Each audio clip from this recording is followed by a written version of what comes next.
Welcome to episode 56 of the Chi-Town Shoot Wrestling Podcast. I'm Marcin, and joining me in the squared circle are Chris and David. And today we have a special guest, longtime friend and fellow former co-host with me in a past life, Chris Powell. We're coming at you from the heart of the wrestling world, Chicago, Illinois, bringing the latest news, hottest takes, and all things WWE and AEW. If you have questions or thoughts, send them over to chitownshootpodcast@gmail.com. Without further ado, welcome, gents. Welcome, Chris Powell. Now, because there's two Chris's, I don't know how to. I guess I'll say you can Chris Powell. call me Big Papa Powell. That's what we call me back in high school. So all right, I'll call you Big Papa Powell. But I Chris, don't know Chris. I only know Snakehausen. So you want me to call you Snakehausen and then he'll be Chris? Yes. In this episode? Yes. So Chris Powell, I mean, it's so great to have you on the show. For those of you who don't know, he was a longtime friend and coworker. I worked at Sega Nerds. I was going to say Sega Vision. Sega Nerds and Mega Visions for quite a while. And you actually are the one who inspired me to take up podcasting. That's kind of where I learned my craft.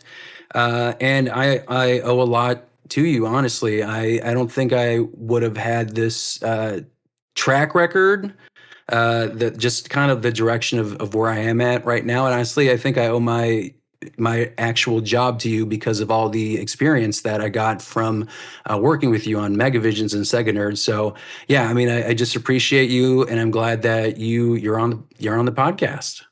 That's awesome. No, I appreciate that. And, I think, Marcy, you would have probably been at, where you're at right now, regardless. You're, awesome. I really enjoyed working with you over the years, and we become just really good friends. And, it's awesome to see you guys, kick off this wrestling podcast. It's awesome.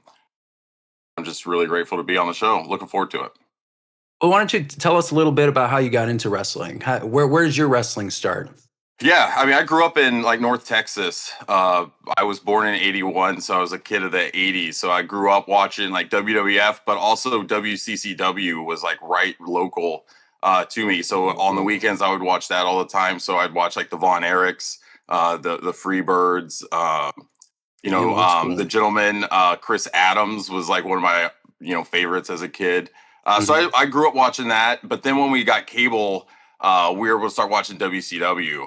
And I just loved WCW. It was, it was back when, Sting was really on air, and he just became my favorite wrestler. I love Sting. Ric Flair was, the best heel in wrestling. I absolutely loved him. So yeah, we just grew up in that. I also loved, WWF. So we watched both of that growing up. And as I got older, I would kind of come and go with wrestling. In my, as I become a teenager and stuff. But when I got into high school, that's when wrestling really hit its surge, in the mid to late 90s. And it was such a golden, era of wrestling, really. And we were, right in the thick of it. So all my friends, I would have every pay-per-view I'd have at my house, and all my buddies would come over, and we'd have 15 of my friends watching every single WCW pay-per-view. It was just amazing. And so, and then, it was weird because right when, WCW kind of, sold and Vince bought WCW and took it over, I really left and went to the Air Force. And from that point, I kind of just lost, wrestling. WCW, I lost interest in it. WCW was gone. And that was really, what I loved. And then I just my passion went over to Sega, and really that's where a lot of my focus went to after that.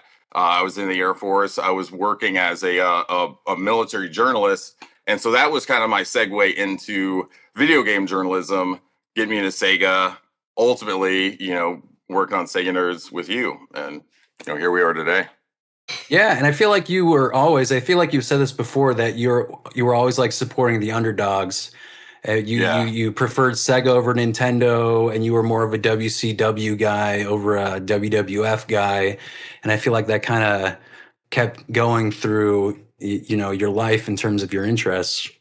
Yeah, I think so. I always love the underdog story. I think it's something that, everyone kind of can relate to. Rocky, all of that kind of stuff. So it's someone to root for. WCW was always the underdog. It was kind of like the little guy looking up to WWE and WWF back then, and to see them finally get to like even in the ratings, because back then the ratings were everything, right? And so every Raw, every Nitro, we'd wait till the next day, and I would like tape Raw and watch Nitro live. And then so I would stay up, till like midnight on weeknights, on school nights and stuff. It was just crazy. It was an awesome time to be a wrestling fan for sure.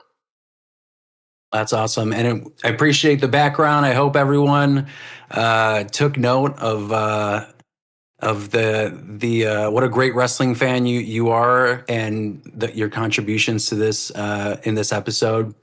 So I want to jump into the first news segment, which is Ronda Rousey admitting that the AEW Revolution appearance was a bit of a fuck you to TKO. So for those of you who haven't maybe seen this, the pay-per-view Revolution, it's been a couple of weeks, but she surprised the wrestling world when she made an unadvertised appearance at Revolution, and she was confronting Toni Storm, who just defeated Marina Shafir. And Rousey, of course, left WWE in 2023, and she's been pretty outspoken regarding her time in the company, which she has said that she hasn't always enjoyed. She's made, multiple comments about, Vince and the backstage politics and, locker room talk and that kind of stuff. And speaking on her vlog, Rousey recently commented on her AEW appearance, saying this: "I'm thinking a less restrictive, more adult version of WWE," referring to AEW, which sounds like a good time. It's kind of a cool little bit of a fuck you to the TKO group because WWE is on Netflix, but I figured it'd be easier to ask for forgiveness than permission. I'm promoting a show. It's fine. We didn't advertise it. It's not like we boosted ratings. It should be fine," she said. And Ronda Rousey is set to fight, of course, Gina Carano, who everyone, I think, more knows her in The Mandalorian and more recent fame, on May 16th. And it will air on Netflix, which is kind of funny with the story. And it's unknown if Rousey is returning to AEW TV or not. But Chris, Danhausen, Chris, what did you think when you saw Ronda Rousey on Revolution? Didn't like it. Rolled my eyes. Not a Fanhausen. What did you think was going to happen when she confronted Toni Storm? Do you think that there was actually going to be a fight happening, or what was your initial thought when she popped up? I mean, Toni walked down to the ring as if something was going to happen, but I don't know. I don't think anything meaningful is going to happen. I think it was just one of those, oh, I'm going to pop in and here I am, boost the algorithm a little bit because her name's in there. But besides that, I don't think anything's going to come of this. Yeah, I didn't watch Dynamite, though, so I don't know if she showed up or not. So no, she didn't. Okay. David, what did you think when you first saw her pop up? I just thought, why? I understood, the why, but it's just, who cares? not, and, I don't think it does anything for Toni Storm. Mm-hmm. And of course, she got injured, and apparently she's now out for an undisclosed amount of time. Yeah. So, all of the hype that at least surrounded that initial segment kind of goes away when the person that you were pointing at is now injured for at least a year, if not more. We don't know what's actually wrong with Toni Storm, but yeah, that kind of sucks. Worked out for her. Yeah. Chris, Powell, what did you think? Did you see that segment? Yeah, I didn't see it live. I saw on X or on YouTube afterwards, and I thought that because they didn't really have much of an interaction, I think that was really telling of what maybe the future of Ronda's time in AEW was going to be. I think it was completely just a promotional bit to play up to her boxing match against Gina, or her. It's an MMA fight, right? It's MMA against Gina, which I am excited for. But I think it was just one of those things that puts eyeballs on AEW a little bit, and it adds brings some new audience into this MMA fight with Gina on Netflix. So, I think from that standpoint, I think it was fine, but I can understand why wrestling fans aren't happy about it, I guess. How do you think from a business perspective? Because of course TKO has a partnership with Netflix because Monday Night Raw, SmackDown internationally is on there, and of course Ronda Rousey has that fight with Gina Carano on Netflix. And her saying it's a bit of a fuck you TKO. Do you feel like Netflix gives a shit? Like, what do you think? How do you think they feel like, oh, this person just went on potentially, the rival show or, theoretical rival brand against WWE, says all this and has a fight on Netflix in May? Yeah, it's going to be interesting to see if any of Netflix, executives come out and say anything. I don't think they have as of yet, but I don't think that they would necessarily be upset with this. And how it played out because they didn't have any sort of, interaction. They weren't wrestling. There wasn't any sort of thing where Ronda is really putting any sort of match with Gina at risk. If she's, taking bumps in the ring, I could see them being upset, especially if she didn't run that by, Netflix and everything. But the whole TKO thing, that does play an interesting bit with it. But I think, I think with Netflix, the way they're focused, I don't think they're gonna, let that, be too big of a distraction for them. I think they're focused on this, match and promoting that. But if Gina continues being outspoken about it, going forward, I can see them, trying to, put the clamps on that. So that could be interesting. I do like how Ronda is not afraid to kind of speak her mind. Not to say that she has the best takes all the time. I disagree with a lot of them. But, I do like that there's people out there who aren't afraid to, speak their mind and rock the boat a little bit because, the last thing you want is just people that are all willing to kind of fall in line and not speak out.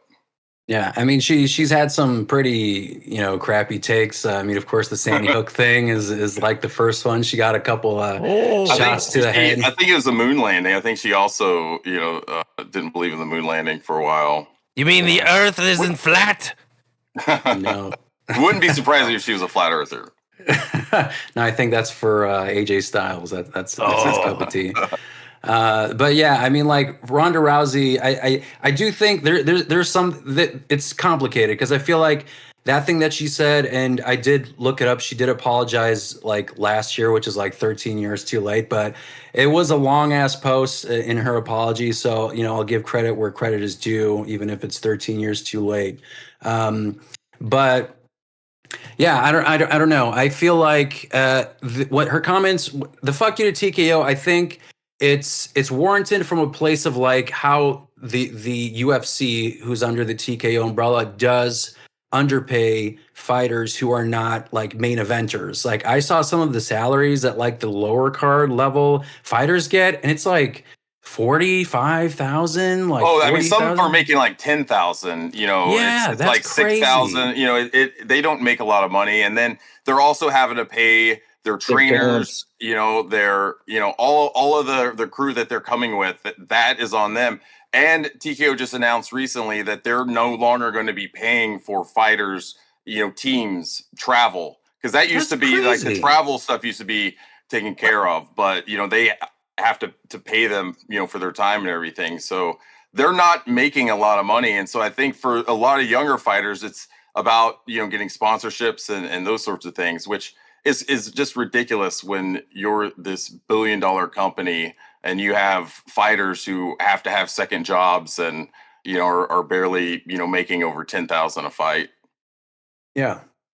I mean, I would be interested though, if Ronda's career didn't turn out the way it did in MMA and with the UFC, would she be saying different things now? Would this be something? Because Ronda really, the way she went out, and I think the reason why MMA fans have really turned their back against her because of how she dealt with the losses. She ran away from them. She wouldn't talk to media.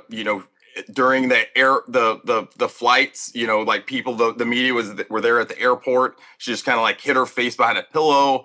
That's not what, you want to see, from a champion. And so, then Ronda comes into, the WWE, and, that didn't really pan out. And then, it seems like sometimes she's like, talking trash on that too. And it's just like, it seems like when things just don't go her way, she just, packs up and leaves, and, then talks shit, Takes her ball and goes home. Yeah. And, it seems like it's a trend. And so, I kind of take a lot of what she says with a grain of salt, to be honest. Yeah. I mean, David, what do you think? Like, do you feel like this affects her relationship with WWE in any way with the appearance in AEW?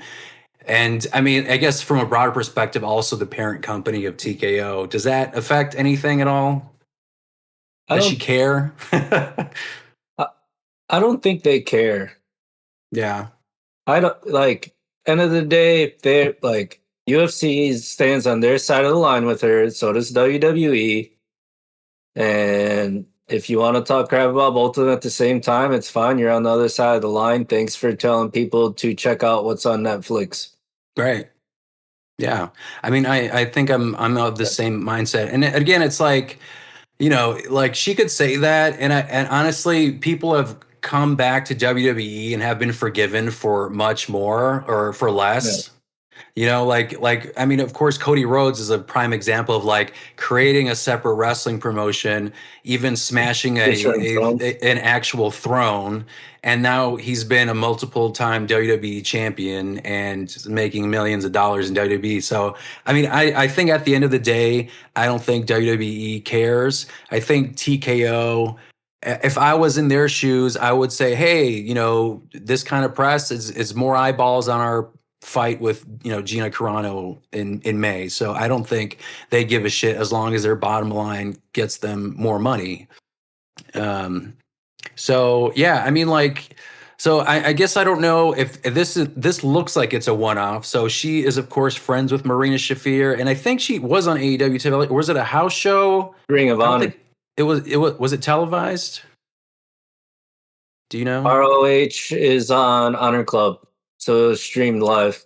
So that was okay. So that was streamed, yeah. So I mean, she's shown up in the Tony Khan umbrella before, and this is her formal AEW debut, so to speak. David, do you feel like this is going anywhere? Like Tony Storm got scrapped, but do you feel like they may use her for something else in the future? I'm sure they will. Like, I think it adds an extra layer to Marina Shafir, like, because she's already like considered a badass. So, if like she loses or something, or even wins, or like it's just ever has the back against the wall, and it's like, will Ronda show up like Sting? Right. Just occasionally. Yeah. From the rafters. Bat them away and call it one. Yeah. I think check. So Chris Powell, if you're a full-time wrestler, how do you feel like Ronda just dropping in unannounced just to send if essentially, you could see as like she shows up for, a hot dog and a handshake, talk shit about her boss and then kind of leaves. How do you feel like a person in the AEW locker room, feels about her just kind of showing up, and instead of like helping build up the AEW brand, it felt more of a self-servicing kind of thing? Like, how would you feel if you were in the AEW locker room? I'm sure a lot of people in the AEW locker room have heard a lot about Ronda and the interaction. So they probably already have an idea, about her formed in their mind. And this certainly didn't do her any favors with that. I think I don't think she really cares either. I don't think she was, really there. I didn't see, any photos of her like hanging out with, the team backstage or anything like that, So I don't think she was really there. I think if she did do that, that would have went, a long way, to the roster, and maybe open, some doors like in the future, because I think a lot it's going to depend on how this, fight with Gina goes, whether Ronda, she's, you could consider her ascending from there. I don't think this really does a lot for her beating Gina, to be honest. But I think from there, depending on, how that could play out, that would have opened some doors potentially. But from this standpoint, I just don't see her really going back and doing much, with AEW. I think it was just kind of a one-off, but at least maybe it gives a little bit of a rub to Marina to do something, in AEW. Yeah. I mean, I think she's had a mixed bag too in WWE. She definitely has friends on the women's roster for sure, and I think there has been. I mean, it's a mixed bag. I mean, there's a bunch of wrestlers who have had that similar situation in WWE, so that's nothing new. But last thing before we jump into the next segment, I guess I'm kind of curious. Who do you guys think is going to win in May? Is it going to be Gina Carano or is it going to be Ronda Rousey? Chris Powell, who do you think? I think it's going to be Ronda. I love MMA. I've watched MMA since like early UFC days. So, oh yeah, like always crazy, all those old dudes. But I've also followed, Gina's career. I watched her, and she was an amazing, fighter. But she was, compared to today's, she's like 2 or 3 generations before them. Ronda is an entire generation behind, Gina. And I think Ronda just has a lot more ways to win than Gina has. I don't think Gina has the stand-up that can really put Ronda at a disadvantage enough to overtake her jiu-jitsu or her judo, which she's going to I think she's going to lean on that to win. I think she's probably going to submit her round 2 or 3. Armbar. Smack her with a Mandalorian helmet and just beat the shit out of her that way, bringing Grogu. It's going to be an awesome. I mean, there's a lot of good fights on that card. It's going to be exciting. I think I like what Netflix is doing with MMA. They're putting together interesting fights that you don't see in the UFC. That's one of the big criticisms of the UFC for a really long time is they aren't putting the best and most exciting fights on anymore, and a lot of their cards are just really boring with fighters that come from some Dagestan, and all these other crazy countries, which they have amazing fighters, but you're just not having those big names on all the cards, like you see in like, WWE, like that's really one of the, big, things that you could look at between, WWE and the UFC. Like WWE is always showcasing their top talent, where UFC, you only get a handful of the top tier, fighters on a card. And if you get one of those, fights that are top tier, then, you're lucky. But oftentimes it's just not that. But yeah, that's how I see it kind of playing out. Gina's just, I don't think as Gina's been acting and all this stuff, she's really been doing a lot of, MMA training and like adding to her game and, working on her ground game, all the elements that are going to make her put her in position to be able to beat Ronda. I don't see that playing out for her. I would love to see it. I'll be rooting for Gina, in the fight, because she's just an old school. I mean, because honestly, if there weren't for fighters like Gina Carano, showing, because she was the one that really put women's MMA, out there, because obviously her look for she's this beautiful woman, but she was incredibly talented MMA fighter. Marketable. She was racking a lot of wins together, and that really put her on the path that she had been on. But I just don't see her being able to overcome that. You know what they should do? Oh, Chris, go ahead. They should take Chris Housen, Hasbulla, and Hornswoggle and put them in a match. That would be amazing. Yeah. I'd pay to see that. I don't see why, like Hasbulla in a boxing match. You see that reach? Mm-hmm. I guess, like to your point, Chris Powell. I mean, like I think you're right. Like Netflix is doing it right, but how do you feel about? Like it almost feels kind of like carnival-esque or pro wrestling-esque, where it's like, hey, Jake Paul versus this person, Mike Tyson versus Jake Paul, Logan Paul, I forgot. It was Jake. Wrestled. Yeah. So I mean, how do you feel about I'll tell you like this? Any MMA fan matches? will tell you, any like old school MMA fan will tell you, some of the best MMA cards are when you have like this circus freak show bouts. If you go That's back to early Japan, UFC too. yeah, like in pride fighting, like back in the day, which is where some of the best MMA matches were at, they would have some of the craziest freak show fights. They would have these like crazy David and Goliath matchups, and it made for some really interesting cards. So I think and you have to also understand where Netflix is at. They have a limited availability of like fighters that are not signed, to the UFC. So they're, having to deal with, fighters that may have been like cast-offs or have, certain reputations, like Francis Ngannou. He had a falling out with the UFC, and he's been in PFL. I think he's only had one fight over the last like couple years over there. So they haven't been doing anything with him. And so this is a perfect opportunity, for Netflix to bring him in and showcase him on that card. So, I think it's fine. There's room for this type of MMA within the overall umbrella of the MMA industry, and I'm here for it. I love it. I love freak show stuff. If you want to make it exciting, too. I was just going to say, if you want to make it exciting, the reason why it's so boring is because it's so homogenized. Everybody has to be Brazilian jiu-jitsu. You got to be a ground grappler, right?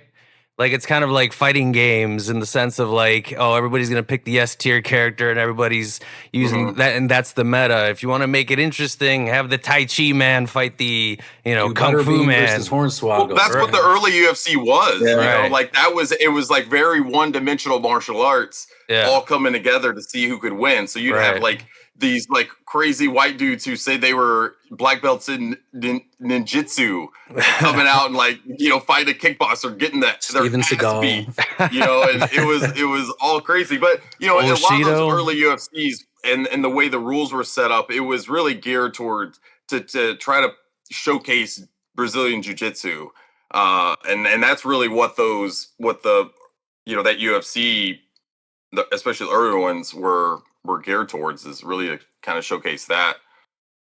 Right. Make it interesting again. Yeah, but I'm there with you though. Yeah, like make it interesting. We need more fun fights. Yeah, absolutely. David, who do you think is winning in May? If you had to put money down on the poly market, let's go on Ronda Rousey. Yeah. I mean, I think Gina would be interesting, but yeah, I feel like Ronda Rousey, I think she is has a lot to prove. Like, people she wants to prove wrong.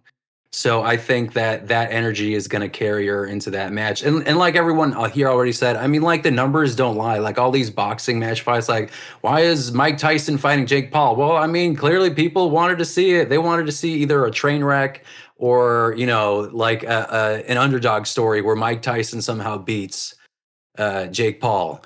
But I mean, I think that might have also been. I mean, there's a lot of they just want to see Jake Paul get hit in the face. Yeah, but that was a complete like fix, that fight. Yeah, I was gonna say, you watch the things. Tyson pulled punches several times. He had so many openings where he could see it, and he's like, and that's like nothing new either. I don't blame him for that. He's got to pay bills. Yeah, I mean, hey, whatever. We got all those memes with him in his jock strap and all that shit walking away. That was the best and most shocking thing I could ever imagine. His old man ass just walking around. And then he comes out for the fight too. Like, he walks out just looking like a little kid, like lost at Walmart. Like oversized leather jacket. I mean, I saw most of the show because that was also like the shit wasn't loading properly, and I remember that was a whole problem for me, at least. But speaking of freak shows and things that are not on a regular match card, our next segment talks about Chelsea Green sharing her backstage reaction following her 2018 Lucha Underground match. And for those of you who don't remember or maybe haven't seen this match before, in the current WWE, Chelsea Green and Penta actually had a match with each other in a former promotion known as Lucha Underground. Also on Netflix. Right. Also on Netflix, yeah. And is it still on Netflix? I don't know. I don't think so. Honestly, I don't know. I'd have to look it up. The match is on YouTube, so people should go watch it if they haven't seen it. So, of course, they're coworkers today, but they have shared the Lucha Underground pass with each other, and it was a pretty like hard hitting match, and it was something that I feel like Chelsea Green is also kind of pulling her punches, or I mean, in terms of like what she can do, I think she has so much more to contribute to WWE. But of course, over the years, fans called for a rematch, and Green shared on WWE and Unreal that she doesn't think a rematch is in the cards. And speaking to 93.7 The Fan in a new interview, Chelsea Green reflected on wrestling Penta during a Lucha Underground match. She said, "When you're wrestling, I think it's like anything in life. You don't realize they're the good old days. So when I wrestled Penta, I wrestled him. It was awesome. I came to the back. The boys were like, 'Oh my God, that was great.' And then I got on a plane and went to the next show, and I didn't think anything of it. Now, years removed from it, now I'm like, damn, that was really badass. That might be one of the matches that I'm best known for. That's crazy to me because in the moment, I was just doing my job. There's no difference to me whether I'm wrestling in front of 20 people or 20,000. A man, a woman, I've done it all in my career. I don't do anything different. But then years later, I realized that it made an impact or that people felt a certain way. And around the same time, WWE Hall of Famer Stone Cold Steve Austin also recently commented on Green's work, calling her fearless. And this is also paired with the comments that The Undertaker made when he had, oh my God, why did I just draw a blank? Fabulous Freebirds. Michael Hayes. Michael Hayes. There you go. He was a guest on the Undertaker's podcast, and Michael Hayes was kind of defending his comments and talked about, kind of her positioning, and he clarified a little bit in his context. But Undertaker underlined that, he feels like she's being underutilized and thinks that Chelsea Green has that it factor. So I want to open up the floor to you guys. So Chelsea admits that she didn't realize that match was a career definer until years later. And I mean, how do you guys feel about the match yourselves? When Chris Paul, when you saw it recently, what did you think of the match? I thought it was awesome. I mean, they nailed like every, spot in this match. It seemed like, I think Penta was a perfect, partner for her in that match. They went through and they just told like a really good story. I thought Chelsea, the way, she wrestled, she wrestled in a logical way that a woman would be wrestling a man. She was like kicking him in the nuts, and working that way instead of, and it made it more believable, which I think lends a lot of credibility to a match. And I think that's something that is really important, because I'm not super big on like the intergender matches unless it makes sense from a story standpoint, like build something up and make it mean something. And I think that's one reason why she doesn't think something with Penta a rematch with Penta would work in today's WWE, because there would have to be some sort of story involved and really lead up to that. And I just don't think that WWE is interested in doing something like that unless they had a unique talent, a woman that was just huge, that would just dwarf all the other females, and to make her and put her over, you put her against a man. But I think from a worker standpoint, I could see why she gained a lot of respect, from the locker room from that, because she really put in an awesome match.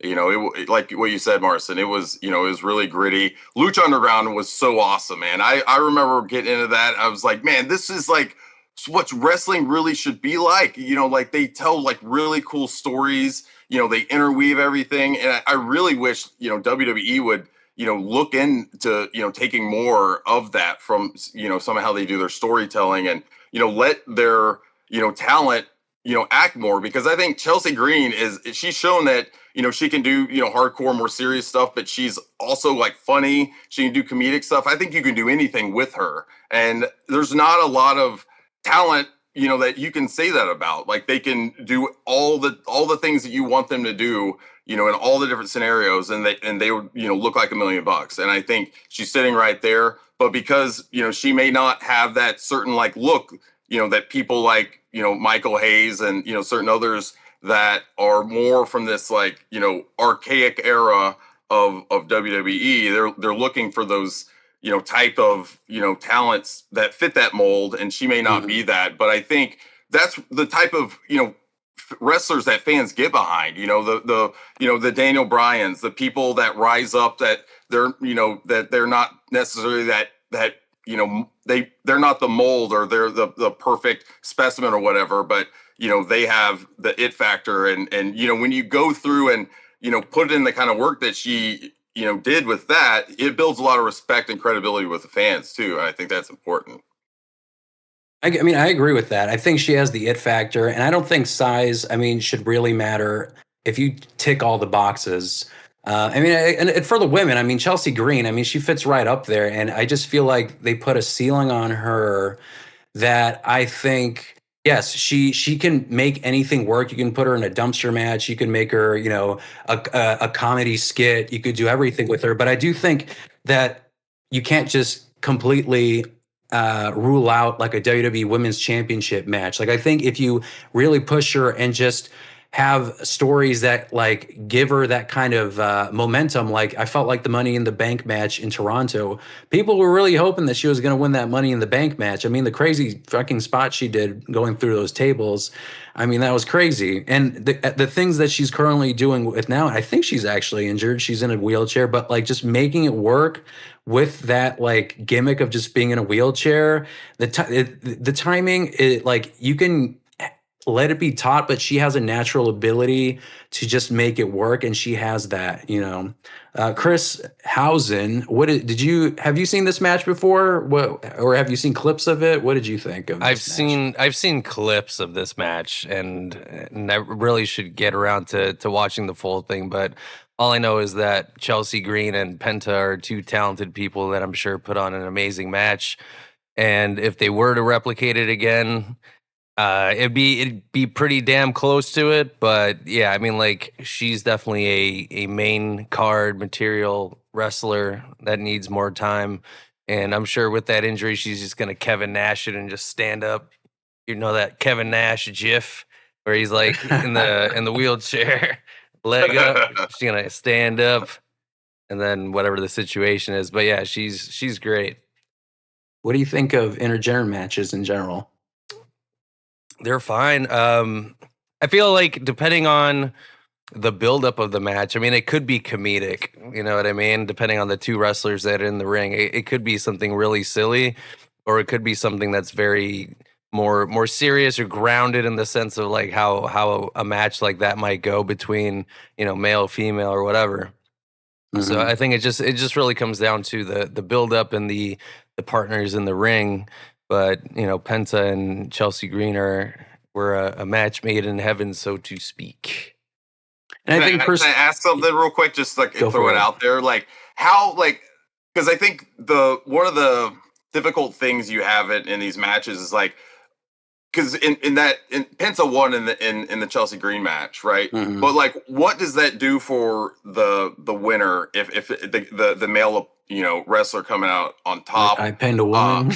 Right. And so it's like, I think it's and so I think in order to do it, you've got to have a longer plan for this. Like, you have to have Yeah. a plan for like how this is going to go.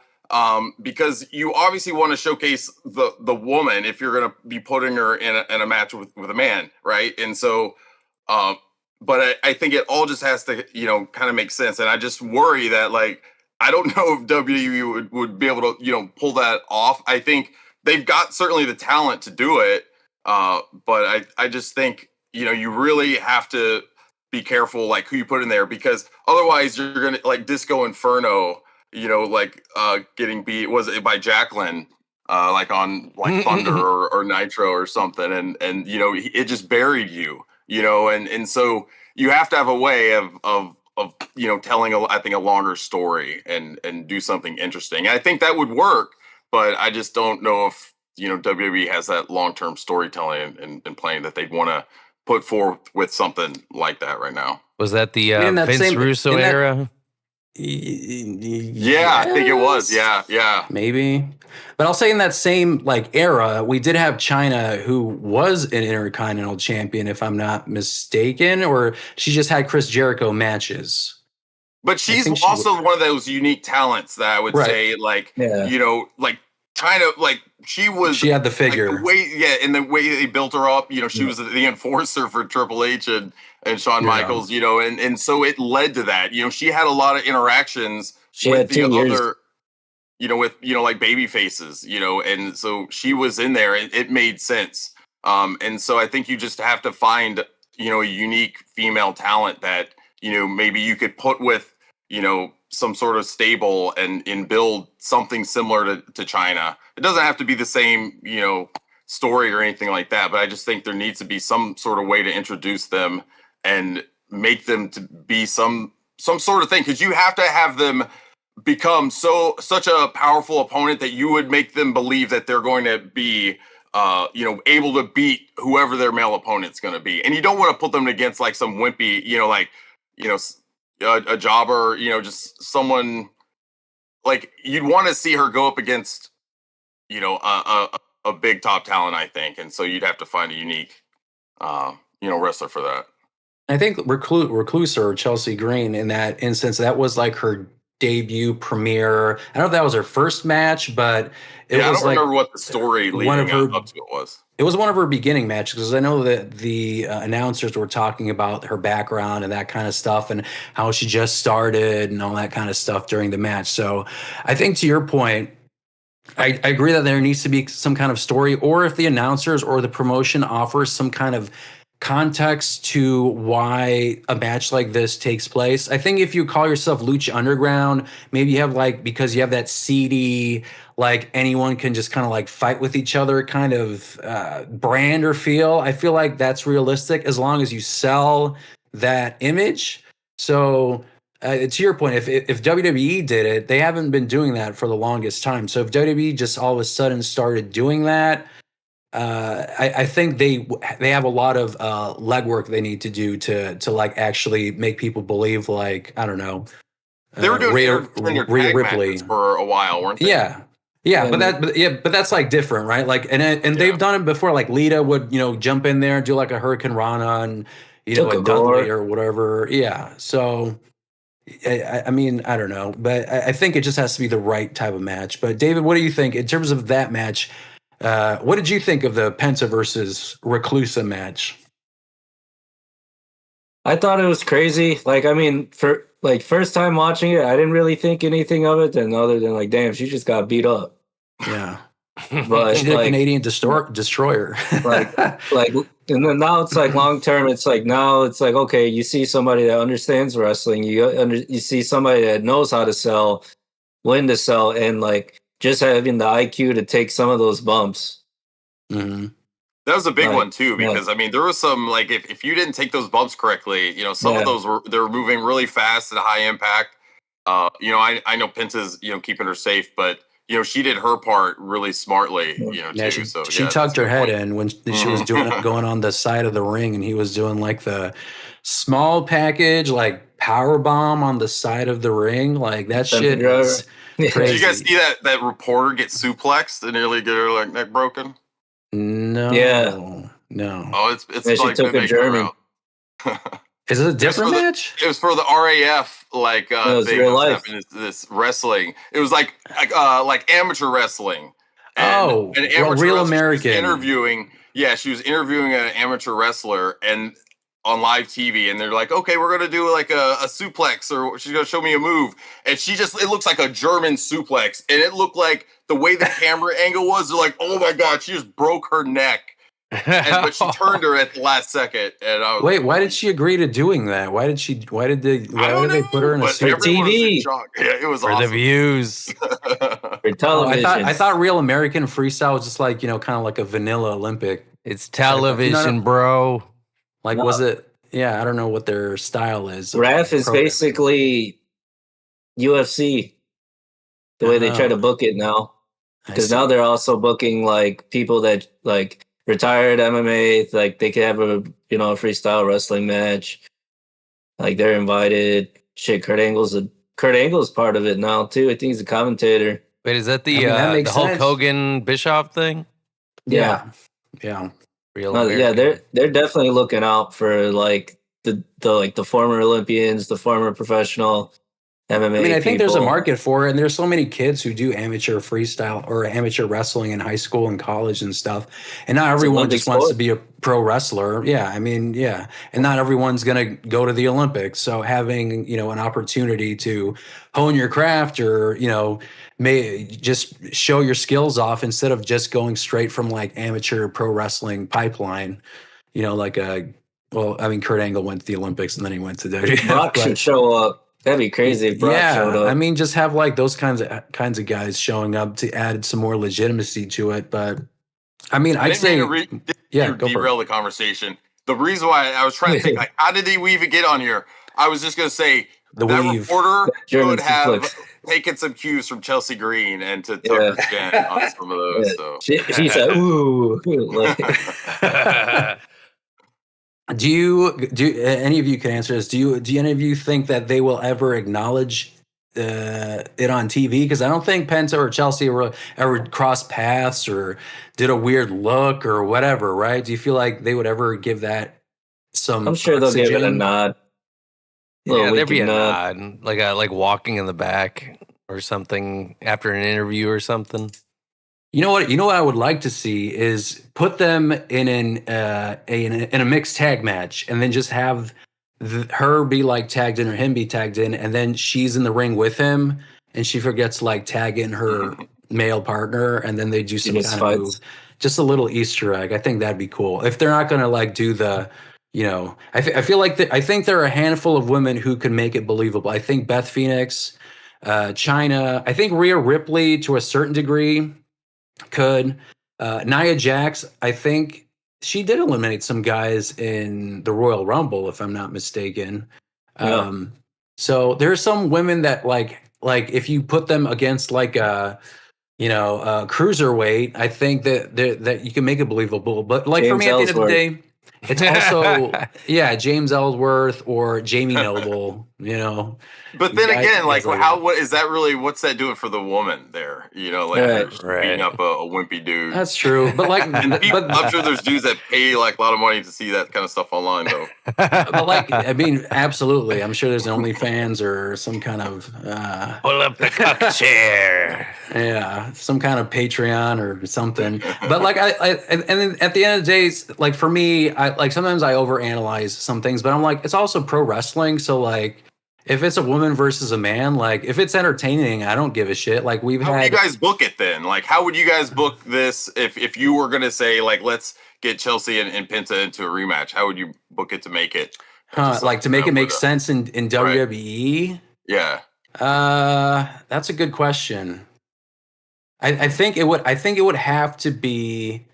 This is what I'm envisioning. So Chelsea Green has had a lot of chemistry and like an on-screen partnership with Ethan Page. So if you can bring him to the main roster and then somehow have her be tied in with him again in the story, and then Penta, I don't know who would be Lola Vice, maybe bring her in. And then have them just kind of feud with each other, and then you have that opportunity to have interaction. So I think there's absolutely a way if they really want to, because I feel like a lot of people bring that up to Chelsea Green, and again, it is a match that also shows how much she can do, and she has so much more to give. And I do think that the WWE has given her a bit of a ceiling in terms of like what they want her to do versus what she can actually do. And I think like her and Matt Cardona, like they're married. I feel like they also have the same kind of like ready for anything. Always ready. Always ready. Yeah, there you go. Sorry, I just butchered his. That's Always the ready. Timu version. Could you not just put the them together? Sheehan. Could you not just make it to where like something happens with like Zack Ryder and Penta, and like she gets involved somehow? Oh, that's the other Stay thing. on, like, I the honestly personal didn't. thing? I forgot like Matt Cardona was on the main roster already, so I guess they don't need Ethan Page. So He's they only like Matt feuding Cardona. with Randy Orton. Yeah, right. So I mean, but like they're on SmackDown and then Penta's on Raw, so they'd have to shake it up a bit. But Yeah. yeah Cardona, Green, like indie, gods, deathmatch kings and queens. I think if you give them some kind of feud, if they have nothing to do, I Like think a table, like a TLC, like lead up, like pay per view would be pretty badass. Texas absolutely. Death, AEW Yeah. style. Oh, I'm sure Yeah. Tony Khan is he salivating at the thought of ever getting Chelsea Green. That'd be yeah, If she bet. ever left it. Oh, for sure. So I think we can end there and we can go to our main segment. And that, my friends, is opening matches in WrestleMania. So there have been 41, and there's about to be 42 WrestleManias. And opening matches, I feel like, set the tone for the rest of the show. And there have been some 5-star matches, and there have been some stinkers, and then there have been some in between matches. So I kind of want to just I put up some match ideas and things that people have considered to be 5-star matches, and if that's your pick, that's great. If not, I want to go around the room and kind of see if you guys can tell me about like some of your favorite opening matches. I have some ideas of my own, but let me do it this way. Let's start with the one that everyone says is always the 5-star classic, the best opener match of all time, and that's Bret Hart versus Owen Hart. People call it the gold standard. Dave Meltzer, it's like one of his few 5-star matches. I think he gave a WWE match for the longest length of time. I mean, Bret versus Owen. We just watched this a week ago. I think, a week ago, and that was an interesting way that they booked it because Owen Hart wins the match, right? I'm not delusional. And then that kind of like, you would think it would kind of put a damper on Bret Hart, who's challenging for the WWE championships. It's like, look at this loser, he just lost to his brother in the opening match. And now you're expecting him to go, face Yokozuna and beat him for the WWF championship. And then he does. And then, Owen Hart walks out, and then they have the stare down, and they have this whole program the rest of the year. But Chris, what do you think? Bret Hart versus Owen Hart. When you watched it again a week ago, WrestleMania 10 review, what did you think of the match? Does it live up to that 5-star Dave Meltzer rating, even though I don't know why I keep using him as a measuring stick? The gold standard.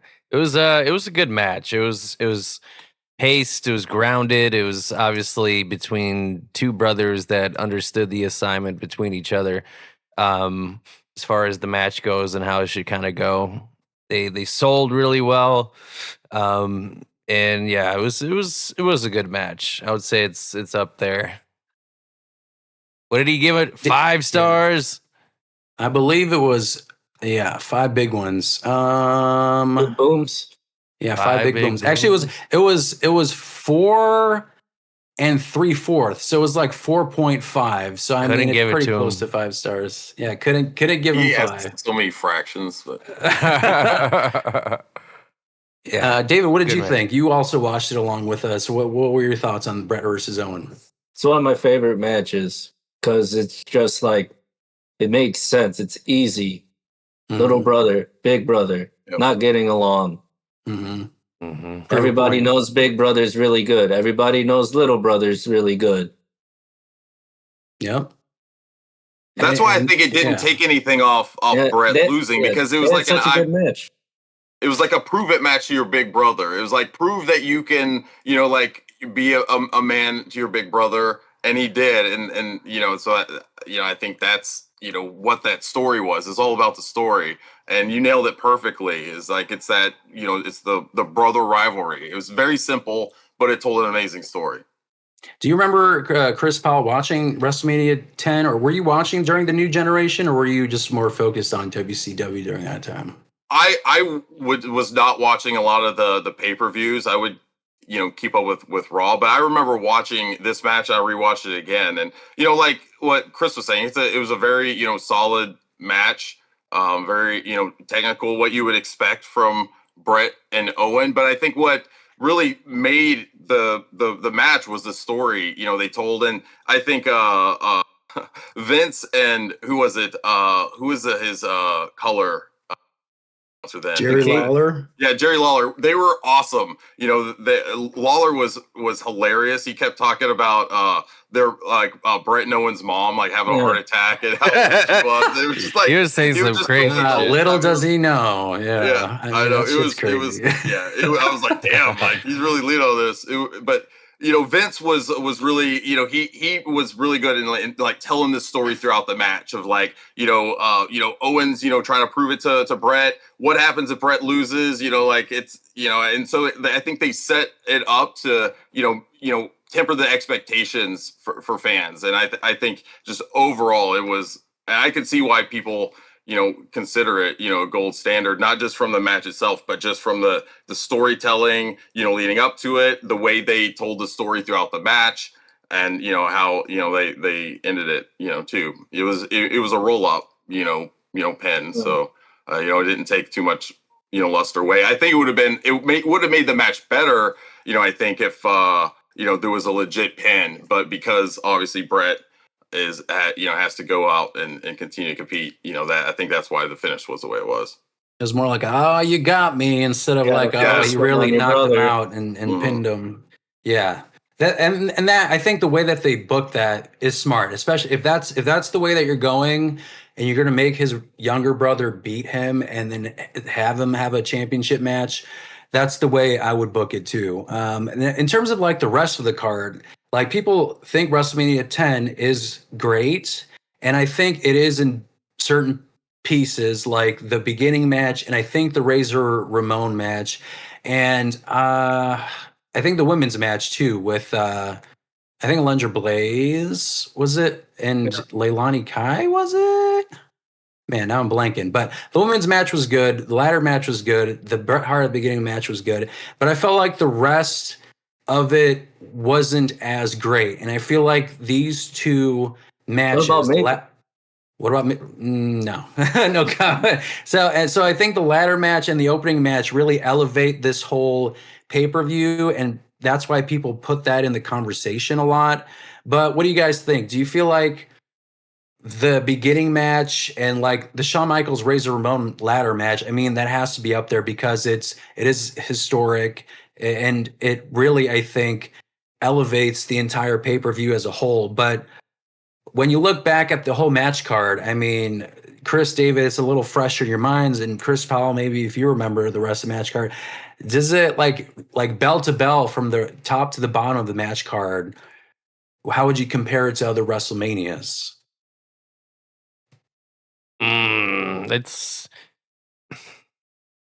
I'd say 75% of the pay-per-view was good.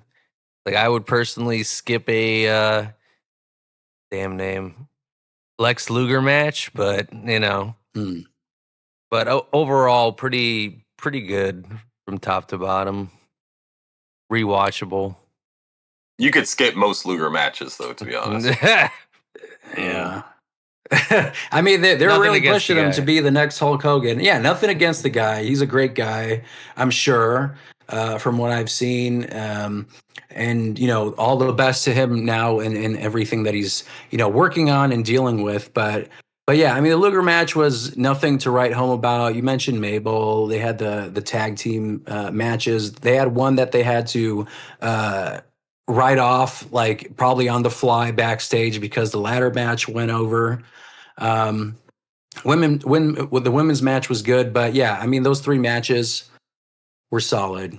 But yeah, in terms, if you had to rank 10, I think it'd be somewhere in the like above, past the middle point, like top half. I'll say that, which is still high praise. And there have been 41 WrestleManias, so yeah. But I wouldn't say it's like one of the best of all time. So the other one that people always like to talk about is Daniel Bryan versus Triple H at WrestleMania 30. And that one, I mean, like, that's the way you kick off a fucking WrestleMania. And I do remember this one too. And I mean, just the whole lead up to this specific WrestleMania, the whole story, like it wasn't the story of Daniel Bryan being a B+ player, but this was actual like wrestling WWE politics playing out too. Like their thought process was like, oh well, they're chanting Daniel Bryan because of the yes chant or whatever. You could give it to Big Show, and they'll be doing it to Big Show too. And no, they didn't. Like they wanted Daniel Bryan, and it was such an organic thing that was happening. The whole Royal Rumble fiasco and all that kind of shit. I mean, the way that they booked it on the fly to change that direction. I mean, I don't think I could have done any better. This whole gauntlet thing that they did for WrestleMania, where he has to beat Triple H in order to get involved in the main event for the title. I mean, it was chef's kiss. So I would absolutely put it up there. And I think WrestleMania 30 was definitely one of the top WrestleManias of all time. David, what did you think of D-Bry Triple H? Thought it was a great match. Once it got to the Occupy Raw episode, that's when it was all a work. Oh, dude! So I mean, I was like, "There's no way. There's no way they all just stormed the ring and just start doing yes." Like around there is when it turned into just like making it as much of a work as possible. But I mean, they did have to pivot. They did have to pivot. If not, Batista would have won that night. Yeah, that was real. Awesome match. That was the first WrestleMania I'd watched in 5 years. And yeah, I'd say I was like, okay, yay, wrestling. I love wrestling. Yeah. What happened with Batista that night? What was the controversy? Because I wasn't really watching. He won the Rumble, so he was supposed to be Orton. Blue Tista? Yeah, was Blue Tista? Blue Tista was WrestleMania, or was he? Was it? So he turned heel during that run, right? Yeah. Yeah. So I mean, that was another like generational run for Batista because I loved his heel persona, like the whole thing that he did with that. I thought that was great. So yeah. So initially, Vince was like, "Oh, Batista, people love Batista." He came back after doing his movies. He had this little short run, and yeah, people were like, "We want Daniel Bryan," and it was I think Batista versus Randy Orton. Yep. Yeah, and then otherwise, if Triple H won, it would have been like Evolution as the main event, triple threat. But Daniel Bryan beats Triple H, and then he gets shoved into the main event. And yeah, I mean, great opener. Chris, did you have any thoughts on D-Bry Triple H? Either Chris? It was a great pay-per-view. I'll just say that. It's definitely up there. I definitely rank it above 10. That showed off like where that like even in Triple H's age he could still put on like that type of match. Yeah, I mean like, that was like he was getting pretty close to his retirement. Yeah, that's very like Reign of Terror, seeing how long I can go. Yeah, like let me try to look like Flair in terms of just like the overall pace of a match. Daniel Bryan was the right person to do like a ring. Call it like a Ring of Honor, a Bret versus Owen type. Like those are another time that match opened the show. I think that was before Triple H's versus Boss. That was before Triple H's heart issue, right? Like when he had that. Yeah, he stopped wrestling when he. Yeah, after that, then he stopped. Yeah, because I think he had a couple still left under his belt in Rollins and WrestleMania Reigns matches. Yeah. So he had a couple, but I mean, yeah, great. And that was another one that Meltzer gave, let's see, 4 and a 4th star. Yeah, and 7/8. Yeah. It was like something stupid. In 30 seconds. Won't give it to you. So what do you guys think about like, okay, it was the first match of the night and the energy in that match was amazing. What do you think would have happened if they, instead of it being the opening match, they maybe put it somewhere in the middle of the card? Do you think the energy would have been the same? It would have been different for sure. Like it would have still been good, but I feel like if you just open with that, it's just the crowd will always be hotter in that opening match. Right. I feel, and all that shit Triple H was talking. Yeah, it would have been different. Yeah, And if you don't And then Hogan close, I match. think you do want to open. Silver Dome, brother. Yeah. What'd you say? I said if you don't close, you do want to open Oh yeah. as a match in Right. terms of your ranking, because the crowd is like ready to get the show started. Everyone's hot. Like, all right, let's put on a show. So I do want to kind of go around the room and kind of go into like what your personal favorites are. And if it's WrestleMania 10, hey, more power to you. I guess I can start, and then you guys, and then I'll just kind of round robin it. But I think for me, there have been a lot of like great opening matches. When I was like looking back, I was like, oh yeah, actually this was pretty badass.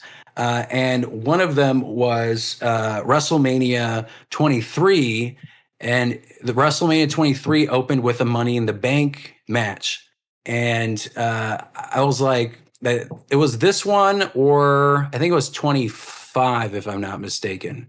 But this one I picked because of I thought the pacing was great.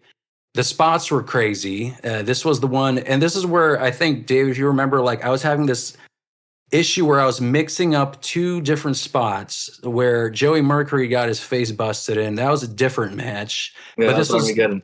yeah, this was like right in that season. That's that same year, I think. And then in this specific match, Jeff Hardy goes to the top, and then he does like the just ass bomb like flat onto I think it was Edge, and then they carted him drop. out. Yeah, well, it wasn't a leg drop because he just used both his legs. He just like ass bomb like a X Factor type of thing onto the ladder. So, and this is Mr. Kennedy, where I still think that Mr. Kennedy could have had such a great run if there wasn't a series of unfortunate events happening. The Benoit thing happened that year. And then right at that time, they started doing stronger steroid checks and all that. And he got caught up in the wellness policy violations. So like that Money in the Bank thing went like he never ended up using. I think it went to Edge, if I'm not mistaken. And yeah, and then he came back, had the there was going to be that illegitimate son thing where it was going to be Mr. Kennedy, but it ended up being Hornswoggle because Kennedy got that wellness policy violation. So yeah, I mean, like this is like the one that got away. I felt like during that era for Mr. Kennedy. But yeah, I mean, overall, a great match. I thought King Booker in there doing the bookend off the ladder. CM Punk, I think that was like his, I think it might have been his debut. Yeah, it was his debut WrestleMania match. So that was his first WrestleMania match, was 23. And he had a great showing. I thought that was the one he was going to win, but he won 25. I think it was 24 and 25. I think he won back to back. But yeah, great opening match. I thought it was fantastic. Chris Powell, do you have an opening match that you feel like deserves to be up there in the conversation? I don't have anything other than what we kind of discussed before. I think it's really hard, to eclipse the Bret and Owen. So as far as openers, that is my number one. Just from a storytelling standpoint, everything they did in the ring, that's my top. Yeah, and again, like I said, that like there are some 5-star matches, and then there are some stinkers or things that aren't really considered to be as top as Bret versus Owen.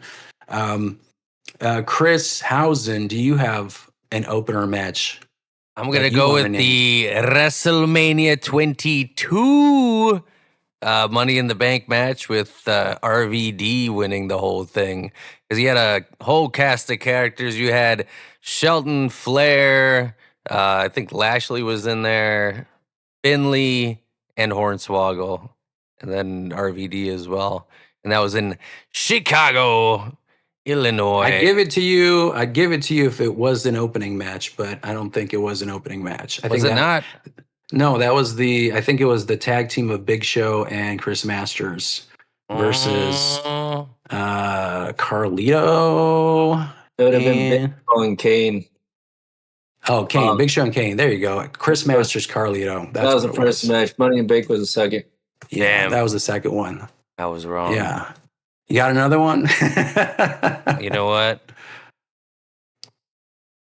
Oh, I was gonna say was it Omos and Brock Lesnar in a match that Yes, opened? yes, they were. Yeah, that's the one. Oh yeah, you think that's a 5-star classic? You know, no, it's just one for the Homo sapiens. That's one for the Yeah. Homo sapiens. You had to Yes. put one on the board. David, what about you? What's on your top opener list? WrestleMania, other than 10, 21, Rey Mysterio versus Eddie when they were a Oh, tag team yeah. and they just weren't getting along. There you Same go. story as 10. Just Yeah, exactly. the Simple. boys not getting along. Or WrestleMania 20, 1 year earlier, Big Show versus Cena for the U.S. title. Oh yeah. I mean, like those are great openers, and like you said, sometimes the simplest story is the best story. It's literally just like, I have beef with you, I have beef with you. We have some history. Like, it doesn't always have to be like, a 2-year arc. Bloodline feud, and I have your magic urn. Like just like 3, 4, or 5 different layers of story. Like sometimes it could just literally be as simple as like, I don't like you, and I think we should duke it out at WrestleMania. So the other one I wanted to also bring up literally just happened last year, and I think this is one of those matches where, like, when it ended, I was like, holy shit, that was like a really good match. And that was the triple threat between Io Sky, Bianca Belair, and Rhea Ripley. That was a banger opening match, and that literally, I think, belongs in that same conversation as Bret Hart versus Owen Hart. And I thought I was delusional. And after we watched WrestleMania 10 with Bret Hart versus Owen Hart, I rewatched this triple threat match at 41, and I was like, yep, no, I'm still right. I think it belongs to be up there. So if you guys don't remember it, or listeners, if you have not watched it, or you forgot about WrestleMania 41 because you were so upset about Trevor, what's his name? Outlaw, or whatever the fuck his name is, showing up in the John Cena versus Cody Rhodes match. Revisit that opening match between Belair, Ripley, and Io Sky. Not Travis Outlaw, Scott. Jesus, Travis Scott. Thank you. I was thinking of freelance wrestling. I was like, Trevor Outlaw. Shout out to Trevor Outlaw, by the way. Congrats on your new title. Right. I meant Travis Scott. But yeah, rewatch that one because that was such a great match, and people probably were expecting Rhea Ripley or Bianca Belair to win, but Io Sky walks in the champ and then just retains. That was like a double surprise for me. So banger match, 5 stars, and I think Dave Meltzer might have even given that match. Yeah, he actually gave it 5 stars. I think that was his first 5-star match for WrestleMania. But yeah, Japan I think pace. Yeah, it must have been. Like, that's just the thing that he gets hard to is New Japan style. Japanese woman in the match. That's it. Instant 5. 5 stars, baby.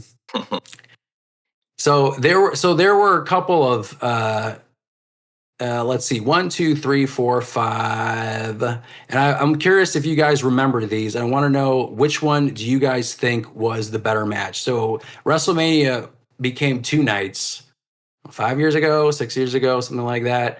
And each one has an opening match. So I Lesnar want and to give Seth. you guys, Oh, well, hold on. Let me first call him. I want to see what you guys think who the better match is. So let's go for most recent. I'll just work my way backwards. So Jey Uso versus Gunther for the World Heavyweight Championship, or Io Sky versus Bianca Belair versus Rhea Ripley. B. You can shout it out. The ladder. B. The ladder. I agree. Yeah. I mean, Gunther versus Jey Uso. I mean, it was It was okay. It was okay. And I don't want to like dogpile on Jey Uso because that's like the cool thing to do on the internet.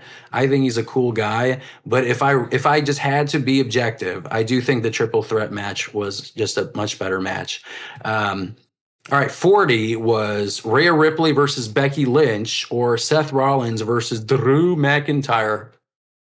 That Drew and Seth was really good. Yeah. That was the one that there's CM Punk was he on commentary? He was on the side just talking shit, right? And then yeah. Yeah, that was the match. Seth wrestled with a torn ACL and just spammed his finishers. Yeah, that shit's crazy. And I think that's just like a generational thing. It's the same thing with like Cody Rhodes wrestling with a torn pec, purple ass pec, Hell in a Cell match. He's just gonna like walk it off.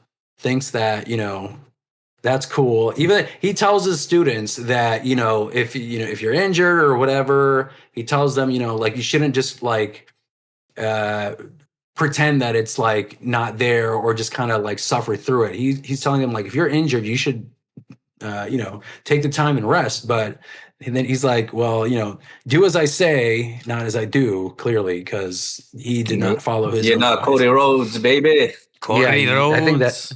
I think that's his excuse. He's like, you're not Cody Rhodes, bitch. So, okay. 39, Austin Theory versus John Cena for the U.S. Championship or Brock Lesnar versus Omos. Brock Omos. Homosexuals. Where are my Homo sapiens at, baby? Yeah, I mean, I think... I think I'm going to agree with that. I mean, Cena versus Theory, I thought was a little sluggish. It's the ultimate Vince match. The Vinnie Mac Cena match. versus Nah, Theory? Omos and Lesnar, baby. Oh, yeah, for sure. Yeah. Big man slapping man meat, as Simon Miller says, right? Big E. I mean, I agree with that. All right, let's take it back to 38. The Usos. I honestly do not remember this. The Usos versus Shinsuke Nakamura and Rick Boogs. Or RK Bro versus the Street Profits versus Alpha Academy. That's terrible. Rick Boogs gets my vote. Triple threat. The triple threat. Boogs blew his shit out that match. Yeah. And the Usos were gonna win, but they won anyways, and the match got cut short because Boogs blew a tire. Yeah. I think he was trying to like deadlift both of them at the same time or some shit. Damn, got his ass. Props. Or what happened to Rick Boogs anyway? Did he just get shelved permanently after he that? got let go, and he's like a YouTube and TikToker, still being Boogs. Damn. So yeah, I mean, I think I think that tag team match was the better of the three, and like you said, I think the injury mid match and cutting it short kind of goes off. All right, Bobby Lashley versus Drew McIntyre or Randy Orton versus The Fiend. I don't know if I've watched this one. Rip the Fiend. I've seen WrestleMania clips of these two. I'm gonna go with Lashley versus Drew. I'll say that. That was a COVID match, I'm pretty sure.